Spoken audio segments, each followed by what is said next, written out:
ce matin, je vais vous parler du lavage des pieds et on va être attentif à ce que Jésus a voulu nous dire, surtout à dire d'abord à ses disciples, futurs apôtres, et à nous aujourd'hui qui, après plus de 2000 ans, nous pouvons lire encore cette lecture. Donc on va faire la lecture dans Jean, chapitre 13, verset 3 jusqu'au verset 17.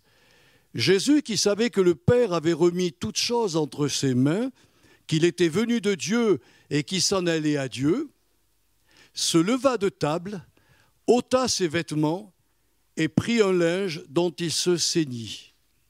Ensuite, il versa de l'eau dans un bassin et il se mit à laver les pieds des disciples et à les essuyer avec le linge dont il était ceint. Il vint donc à Simon-Pierre et Pierre lui dit « Toi, Seigneur, tu me laves les pieds ?»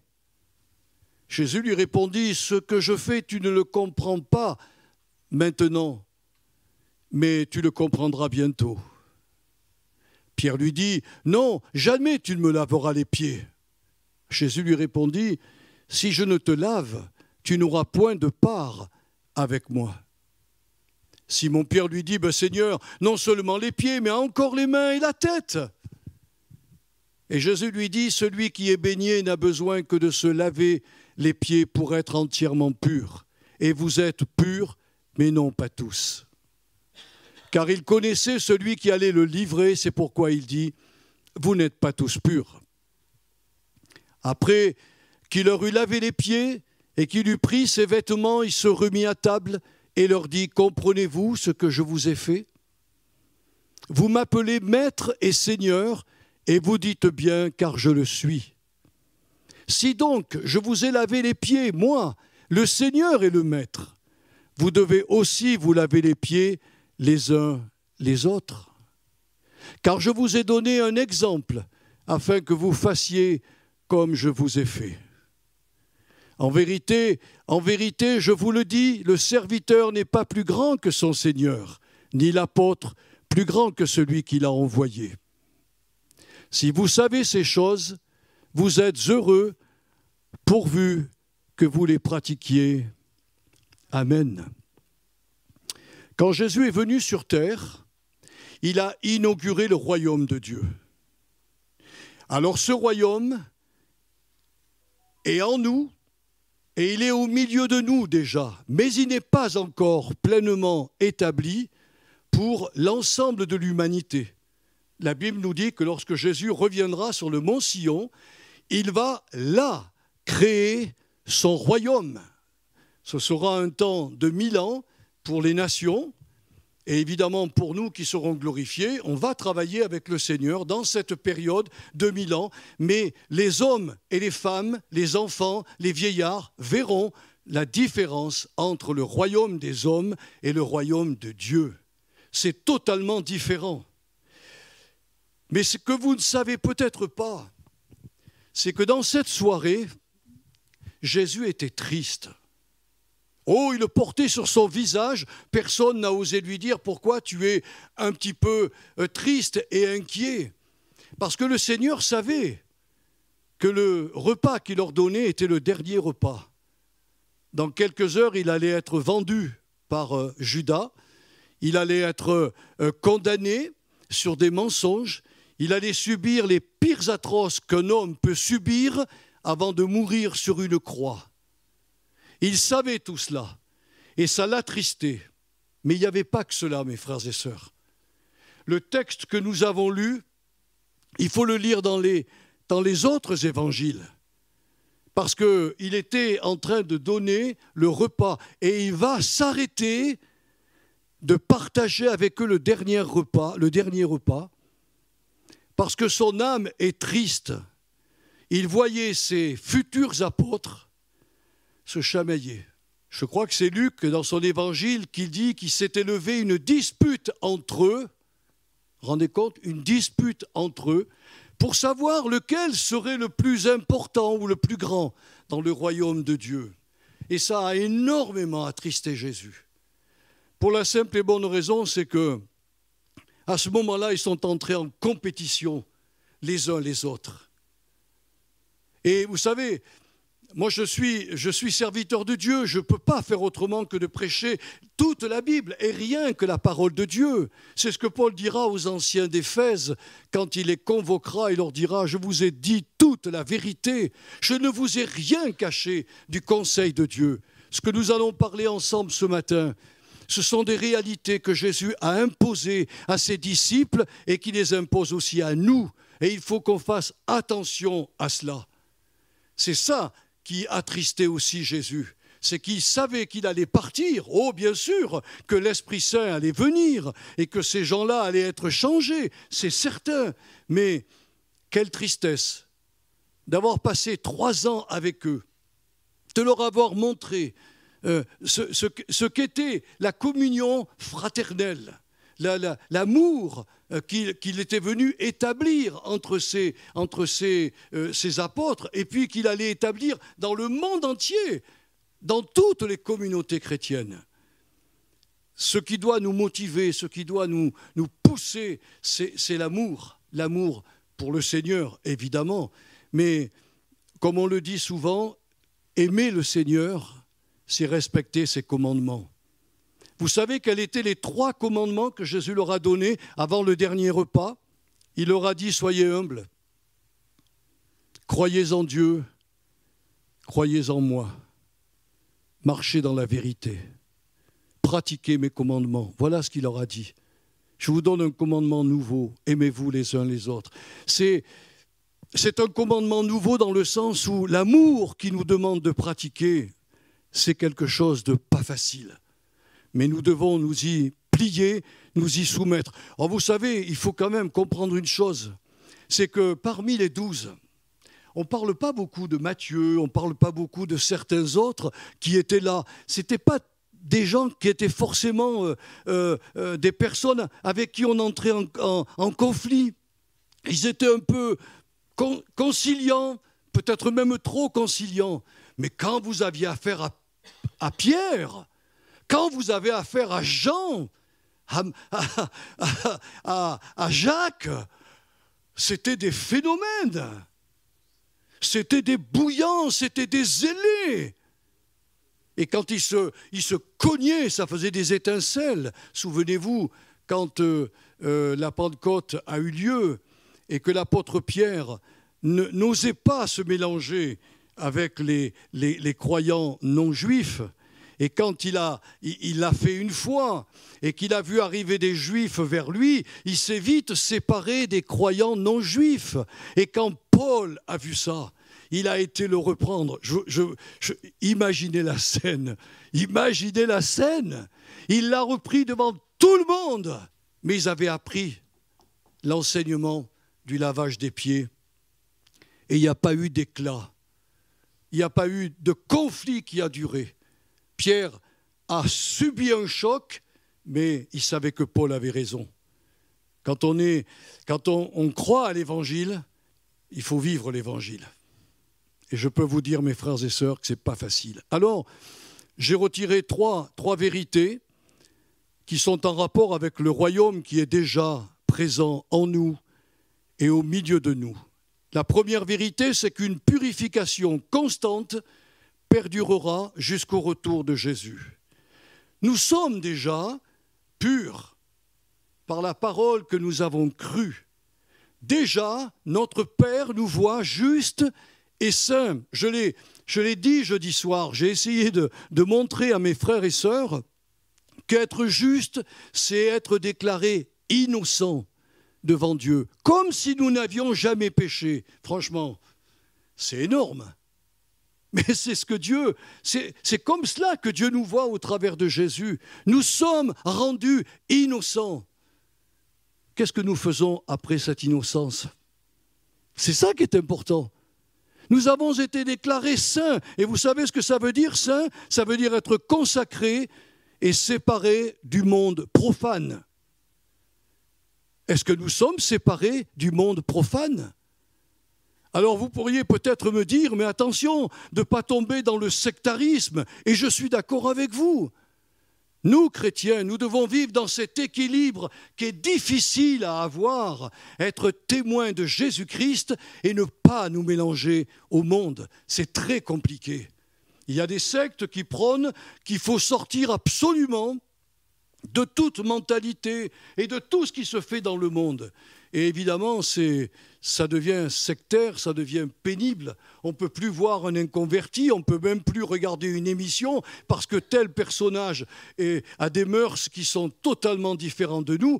Les chrétiens vivent dans un équilibre que leur donne le Seigneur. Ils sont déclarés justes, innocents et saints, consacrés. Eh bien, ils vont faire tous leurs efforts pour l'être dans leur vie de couple, dans leur vie de famille, dans leur vie de travail, dans leur relation avec leurs frères et sœurs. Voilà ce que le Seigneur leur demande. Et s'il a été peiné ce soir-là, c'est qu'il s'est dit, ces gaillards-là, si je ne leur montre pas un exemple à suivre, ou plutôt, si je ne leur dévoile pas ce que sont les lois de mon royaume, quiconque veut devenir grand parmi vous, dit Jésus, qu'il soit le serviteur de tous. Croyez-moi, c'est un sacré programme, hein ? Alors nous avons besoin d'être encore purifiés après avoir été baignés. C'est-à-dire, lorsque nous avons pris le baptême et que nous avons été baptisés du Saint-Esprit, notre vie passée a été complètement nettoyée, comme a dit Jésus. Déjà, vous êtes purs à cause de la parole que je vous ai annoncée, dira Jésus, mais non pas tous. Et évidemment, il parlait de Judas, qui, lui, seulement avait été lavé de ses souillures extérieures par le baptême d'eau, mais non de ses impuretés intérieures par, par la conversion réelle. Judas était le seul parmi les 12 à ne pas s'être converti. C'est terrible, hein ? Mais Jésus lui a proposé des chances et des chances incroyables. Mais la réaction de Simon-Pierre, on va le voir tout à l'heure, mais il y a eu une réaction. C'est encore lui, tout de suite, Jésus lui lave les pieds. Enfin, tout au moins, veut lui laver les pieds. Il dit non, Seigneur, non, ça tu feras jamais ça. Et vous savez ce que Jésus lui a dit, hein ? Si tu ne te laisses pas faire, tu n'auras aucune part avec moi. Le mot part, ça veut dire l'héritage. Il s'adresse à quelqu'un de converti, mes bien-aimés. Quelqu'un de converti, quelqu'un qui va devenir un pilier dans son église. Il lui a dit, si tu n'acceptes pas de descendre de ton piédestal et de faire exactement comme je fais, tu n'auras aucune part avec moi. Mon héritage ne sera pas pour toi. Là, il a pris une sacrée claque, hein. Mais la réponse de Jésus nous apprend deux choses. Qu'il n'est jamais bon pour un chrétien justifié et sanctifié de revenir sans cesse sur son passé, puisque celui-ci a été définitivement réglé à la croix, puis confirmé par son engagement dans les eaux du baptême. Aussi surprenant que ça puisse paraître, il y a des gens qui reviennent toujours. J'ai besoin, il y a une dame qui est venue voir un jour, qui est venue me voir d'ailleurs, et elle voulait être rebaptisée. Ah bon ? Et j'ai voulu savoir pourquoi elle voulait être rebaptisée. Elle voulait que tous ses péchés soient effacés. Mais je lui ai dit, votre baptême a fait que vos péchés sont purifiés. Vous n'avez pas besoin d'y revenir. Vous avez besoin simplement de régler votre vie après votre baptême. Allez voir le Seigneur, confiez-lui vos péchés et là, nettoyez-vous. C'est un peu ce que le Seigneur nous enseigne ici. Nous aurons tous, sans exception, des moments où on va rater le but, où on va se tromper, où on va avoir des conflits et on va avoir des difficultés. Parce que là, il s'adresse à un groupe. Nous, on pense toujours qu'il s'adresse à une personne, à un groupe. C'était sa première église qui était avec lui, avant qu'elle naisse à Jérusalem. Et la deuxième pensée, qui est terrible, et je viens juste de vous en parler, c'est que quiconque refusera délibérément d'être purifié de ses péchés de parcours, eh bien, court le risque de ne point avoir part à l'héritage de son Seigneur. Vous vous rendez compte ? Il faut quand même réfléchir à cela. quand il est dit dans la première lettre de Jean, « Quiconque dit qu'il n'a pas de péché fait Dieu menteur ». Ne dites surtout pas, vous, individuellement, moi, j'ai rien à me reprocher. Si vous faites cela, mais vous êtes dans le péché. Parce que nous nous trompons tous de différentes manières. On branche tous de différentes manières. Nous devons aller vers le Seigneur et lui dire, « Père, il y a même des choses en moi qui bouillonnent, il y a même des pensées que j'ai eues qui m'affolent, tellement elles sont mauvaises. Combien de fois j'ai souhaité tel mal à telle personne. » Notre Père sait comment on fonctionne, mais il veut nous nettoyer. Parce que quand on vient vers lui et qu'on reconnaît ces choses, on est quelque part dans l'humiliation de reconnaître que oui, malgré le lavage, la purification première, ben on a encore beaucoup de péchés à nous faire pardonner. Alors, sachant que rien d'impur n'entrera dans le royaume des cieux, le Seigneur, pour éviter un tel drame, parce qu'il y a des chrétiens qui refusent de régler leur vie avec le Seigneur ou avec les autres, il est clair que le Seigneur, lui, va nous juger ici-bas. Rien n'entrera dans le ciel. Devant le Seigneur, je n'entre pas avec mes péchés. Devant le tribunal du Christ, j'entre simplement pour savoir si je vais être récompensé ou pas. Mais mon salut est acquis depuis toujours. Et ça, les chrétiens ne se rendent pas compte. Et le Seigneur est capable d'éduquer les chrétiens de différentes manières. La Bible nous parle que parfois il les secoue par une maladie, parfois par une infirmité, et d'autres fois il enlève prématurément quelqu'un de la terre, justement pour qu'il ne soit pas perdu et jugé avec les autres hommes. Pas facile à entendre ce que je vous dis ce matin, mais c'est écrit dans la parole de Dieu. Et je fais souvent les 3 prières de David. Ô Dieu, sonde-moi, connais mon cœur, regarde si je suis sur une mauvaise voie et conduis-moi sur la voie de l'éternité. Est-ce que vous faites cette prière souvent? La deuxième prière de David, c'est ô Dieu, crée en moi un cœur pur. Est-ce que vous faites aussi cette prière? Et la troisième, ô Dieu, sonde-moi, et si quelques pensées d'orgueil sont en train de naître en moi, détruis-les. Détruis-les dans l'œuf, parce que si je garde ces pensées, je vais avoir de gros problèmes avec toi. La deuxième vérité qui ressort du lavage des pieds, c'est que nous prenions le chemin, les uns et les autres, de l'humilité. Et l'humilité, c'est ce que Jésus nous a montré. Pendant qu'ils étaient en train de partager le repas, d'un seul coup, ils s'arrêtent. Il y avait un bassin, il y avait de l'eau, il y avait une serviette. Jésus se dénude, il prend la serviette, il met de l'eau dans un bassin et il commence à venir. Ils n'étaient pas à table. Les tableaux qui vous présentent Jésus à table, c'est pas ça. Ils étaient tous allongés et donc les pieds sortaient de ce divan, chacun individuellement, et le Seigneur a commencé à laver les pieds de ses disciples.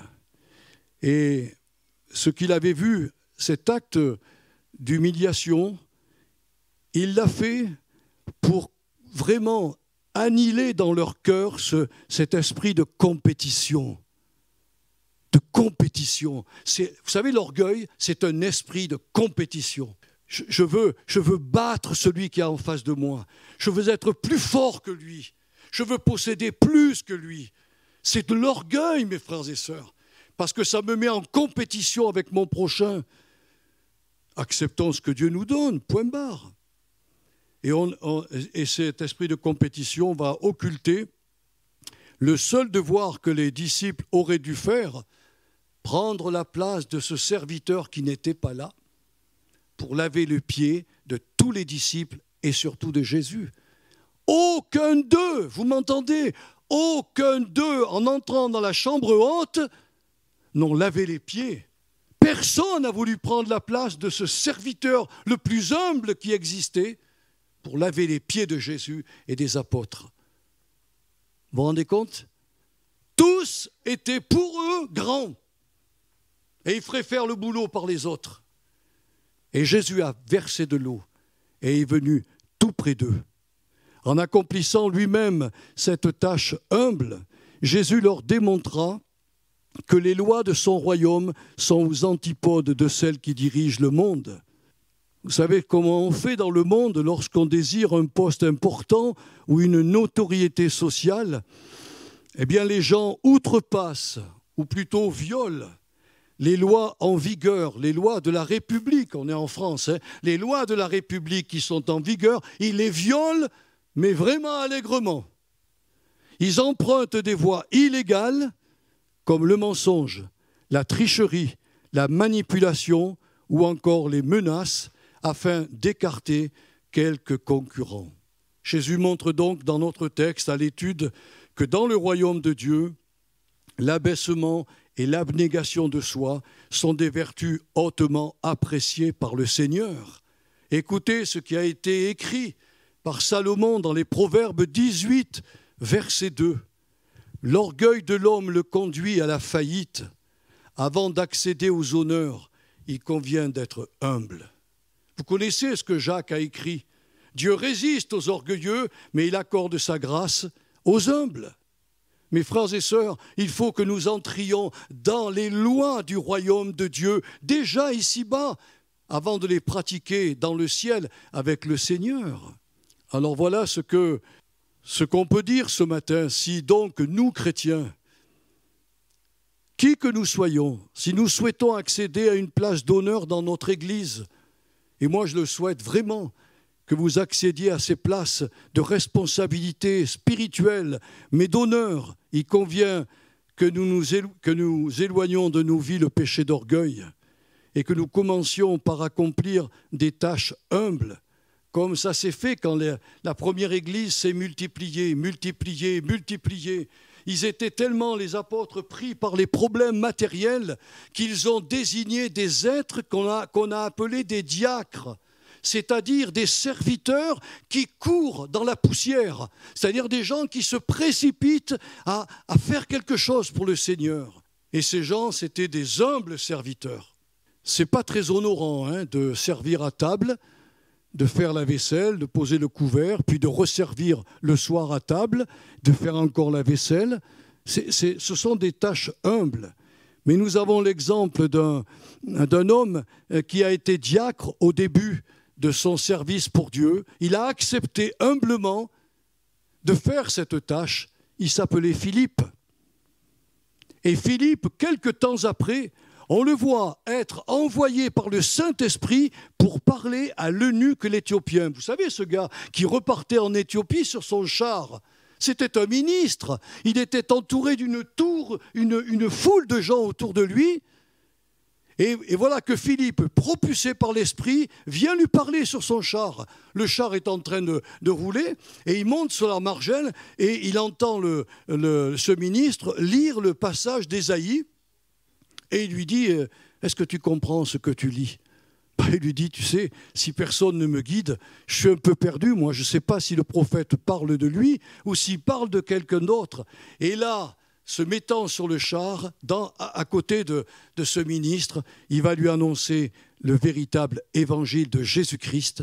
Et cet homme s'écrie à un moment donné, « Je vois ici de l'eau, qui m'empêche d'être baptisé ?» Mais il lui a dit, « C'est pas compliqué, on arrête le char. Si tu crois en Jésus-Christ, alors c'est possible. » Dans un élan de foi, vous savez ce qu'il dit ? « Je crois que Jésus-Christ est le Fils de Dieu. » Et devant tous ses serviteurs, il fut plongé par Philippe.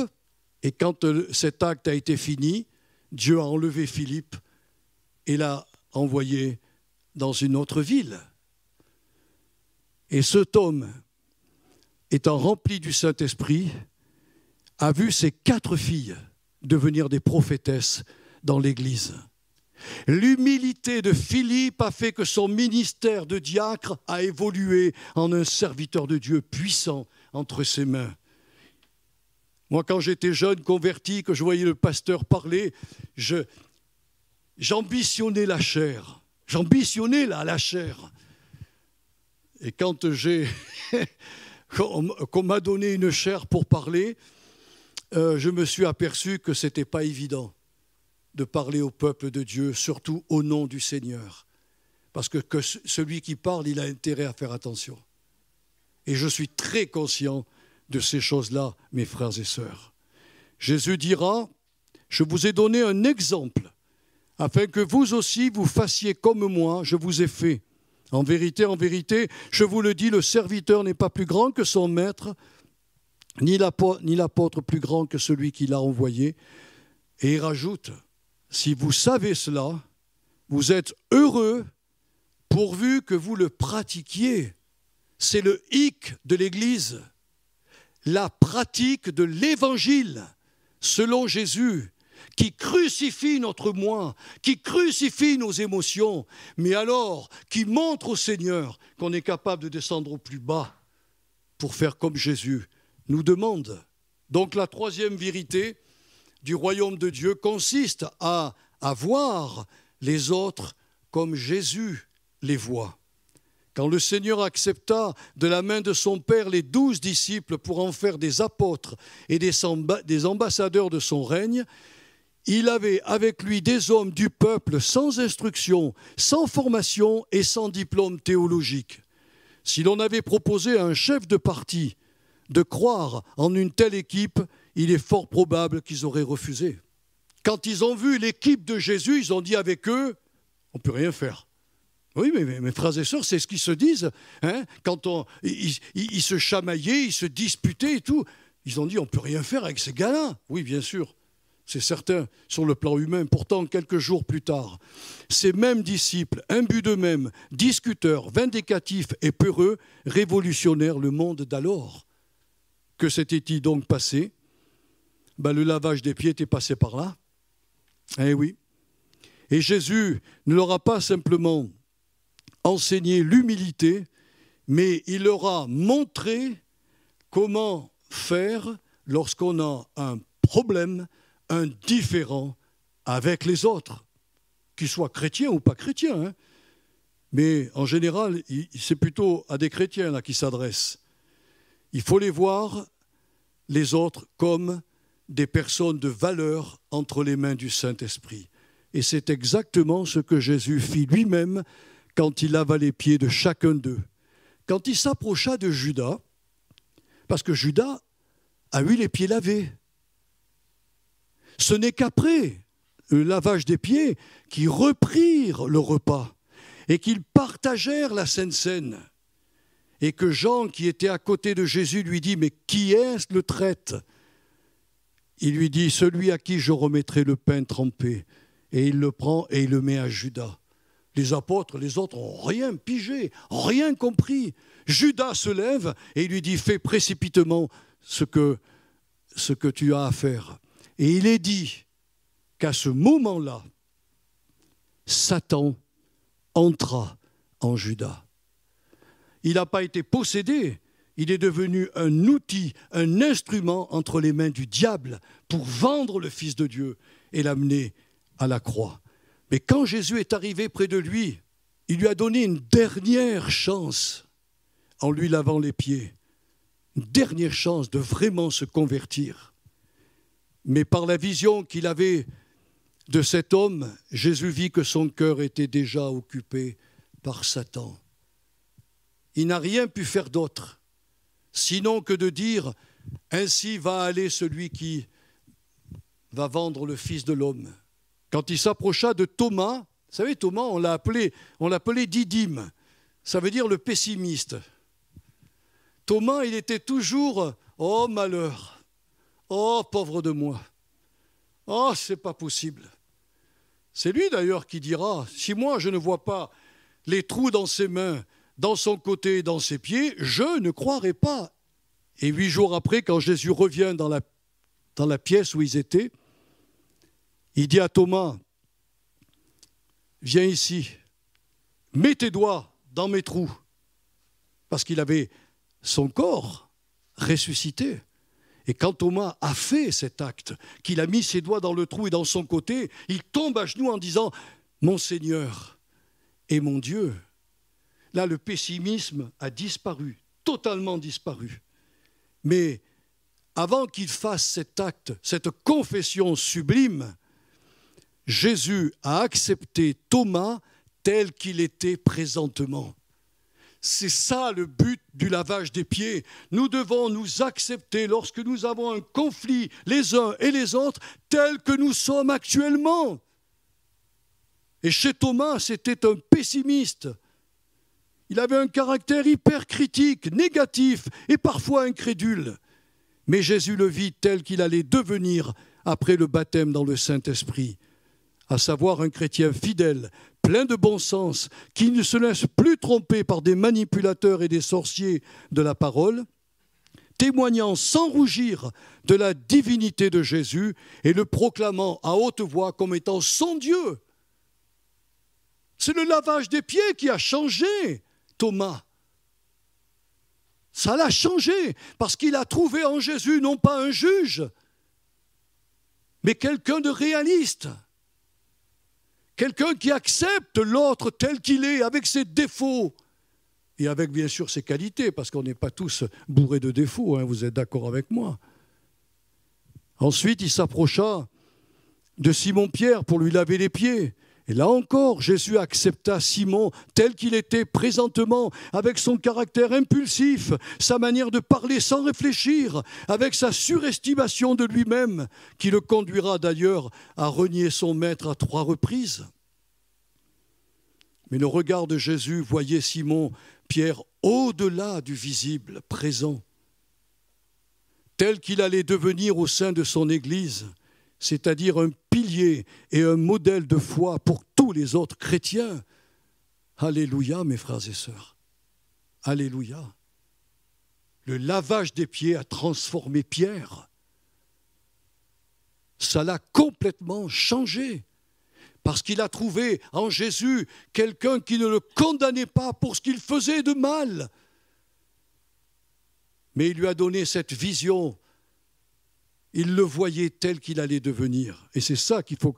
Personne ne va se réconcilier entre chrétiens si vous ne voyez pas l'autre tel que le Saint-Esprit va le changer. Vous n'irez jamais demander pardon à quelqu'un parce que vous ne le voyez pas tel que Dieu veut qu'il soit. Et c'est ce que Jésus nous enseigne ici, de changer notre regard. Nous devons être des visionnaires, nous devons marcher comme Jésus. Nous ne sommes plus avec nos péchés, nous sommes avec le Saint-Esprit et nous avons à vivre l'Évangile dans nos vies tous les jours. Et ça a été formidable. Et enfin, quand il s'approcha de Jean et de Jacques, que l'on surnommait à l'époque Boanerges, c'est-à-dire les fils du tonnerre, Jésus les accepta aussi tous les deux, tels qu'ils étaient présentement, avec leur esprit vif et passionné, mais non encore maîtrisé par le Saint-Esprit. Rappelons-nous que ces mêmes disciples prièrent un jour pour que le feu céleste consume les Samaritains qui n'avaient pas cru en Jésus. Vous vous imaginez, on fait une campagne d'évangélisation et il y a des gens qui ne se lèvent pas et on leur dit à vous qui n'êtes pas levés que le feu du ciel vienne et vous consume. Alors, Jésus ne s'arrêta pas à cette malheureuse expérience, les voyant là comme ils allaient devenir par le Saint-Esprit, c'est-à-dire des disciples pleins de feu et de zèle pour l'Évangile que Jésus lui-même avait déjà allumé sur la terre et qui d'ailleurs, en étant zélé pour cet Évangile, coûtera quelque temps après la vie à Jacques, qui était devenu le pasteur de l'église de Jérusalem. Voyez-vous, il n'avait plus le désir de faire descendre le feu du ciel pour consumer les Juifs incrédules. Il leur a prêché l'évangile. Il est devenu le pasteur de Jérusalem. Et un jour, on l'a arrêté, on l'a mis en prison, on l'a tué. Ça a fait un plaisir aux Juifs que vous ne pouvez pas vous imaginer. Alors ils ont décidé d'arrêter le pilier, Pierre, et de le mettre en prison. Et ils l'ont fait. Mais Pierre, en pleine nuit, a été réveillé par les anges, parce que dans une petite salle à côté, ou plutôt dans plusieurs églises de maison, on priait pour la libération de Pierre, et Dieu a fait un miracle incroyable, parce que Pierre n'avait pas fini avec son ministère, et il fut libéré, vous le verrez dans les Actes des Apôtres, d'une manière incroyable. Il croyait qu'il rêvait, hein. En fin de compte, ça se passait réellement. Quant à Jean, Jésus le vit être façonné par son esprit pour devenir l'apôtre de la vérité et de l'amour. Jean a prêché la vérité, et il a prêché la vérité dans l'amour. Vous pouvez relire ces lettres, elles sont incroyables. Mais parfois, il nous met quand même des claques, le frère. Quand il dit « celui qui n'aime pas son frère qui voit est un meurtrier », excusez-moi, il faut quand même le sortir, ça. Il fallait le trouver. Il fallait trouver cette formule. Mais je comprends. C'est facile de dire de la bouche « j'aime, je t'aime ». Mais il faut que je démontre à mon frère que je l'aime. C'est ça la clé de l'évangile. C'est que l'amour va jusqu'au bout du bout. Même si ses émotions lui disent le contraire. Alors, l'apôtre Jean n'a pas été simplement l'apôtre de la vérité et de l'amour, mais il a été capable de transmettre à toutes les églises locales les révélations apocalyptiques qui concernaient la marche de son Église à travers les siècles.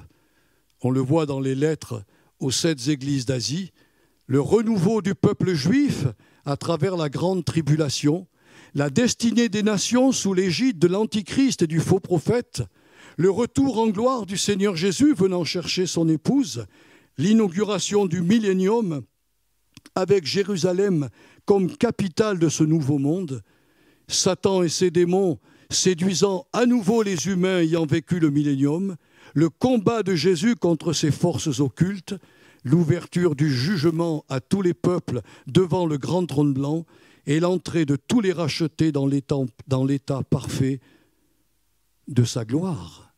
Alors je termine son message par cette phrase. Tel père, tel fils, tel disciple. Le Père vit dans l'amour que le Christ a manifesté. Et le Christ a manifesté dans les évangiles cet amour. Et il nous appelle à nous, disciples, qui l'aimons et le servons, à faire la même chose. Alors que resta-t-il après cette expérience dans cette chambre haute? Vous allez me dire, il resta Jésus avec les 12, et vous avez raison, ils étaient là, tous. Mais il y avait toujours la bassine avec l'eau et avec le linge pour rappeler à tous les disciples et donc à nous-mêmes ce matin que quels que soient les conflits que nous pouvons avoir les uns avec les autres, nous pouvons les régler avec humilité et avec une juste vision spirituelle de l'autre. C'est ça l'évangile de Jésus-Christ. Il n'y en a pas d'autre. Les lois du royaume de Dieu sont différentes des lois de la vie humaine. Dans le royaume de Dieu, tout peut se régler avec l'humilité et avec une juste vision des autres. Je ne vous dis qu'une seule chose ce matin, que le Saint-Esprit vous bénisse tous et vous aide tous à vivre cet enseignement du lavage des pieds. Seigneur, que ton onction soit présente dans nos vies, que ta compréhension de ce lavage des pieds soit en nous, et que, Seigneur, nous ne discutions pas avec toi. Tu es le Seigneur, et tu nous as montré l'exemple où toi, le Maître, toi, le Seigneur, t'as pris le vêtement du serviteur et tu as lavé les pieds de tes disciples. Alors, Seigneur, on ne va pas se laver les pieds les uns les autres comme ça, mais ça veut dire que chaque fois que j'aurai un conflit, une relation qui tourne mal, je peux prendre le chemin du lavage des pieds, c'est-à-dire de l'humiliation, de la confession de ce que j'ai pu commettre et de voir l'autre comme toi tu le vois, ou tout au moins comme toi tu vas le faire devenir par ton Esprit Saint. Merci de graver ces choses en nous, Seigneur, et surtout de nous aider par ton Esprit Saint à les vivre pour que nous soyons, comme tu l'as dit, heureux dans notre âme d'avoir accompli la même œuvre que notre Maître. Que ton nom soit béni ce matin. Amen.